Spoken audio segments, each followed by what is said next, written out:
বড়বেলায় পরীক্ষা দেওয়ার আগে ভাবনা। কালকে তো সকালে পরীক্ষা, আমার তো কিছুই পড়া হয়নি, কিছুই পারবো না। ধুর, এই রিলস বানানোর চক্করে পড়াশোনা কিছুই হচ্ছে না। যাই হোক, এখন আমি মন দিয়ে পড়ে নি, কালকে আমার সকালে পরীক্ষা, এখন আর মোবাইলের দিকে তাকাবো না। হ্যাঁ, ফোনে আবার কে কি সেন্ড করে যাচ্ছে, একটু দেখবো। একটু দেখি, এখনো তো অনেক সময় আছে, সবে তো রাত 10টা বাজে, সারা রাত ধরে পড়বো আমি, তারপরে সকালে পরীক্ষা দিতে যাব। এখন একটু ফোনটা দেখে নি। বাবা, কি সুন্দর ভিডিওটা।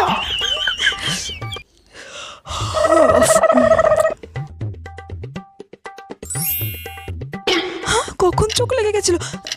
কটা বাজছে এখন? সকাল 9টা বাজছে। এ বাবা, আমার তো কিছুই পড়া হয়নি, আমি তো পরীক্ষায় কিছুই পারবো না। 9টা বেজে গেছে, এবার আমি ব্যাগ রেডি করবো না বই পড়বো? হে ভগবান, আজকে তুমি পরীক্ষায় কিছুই পারবো না।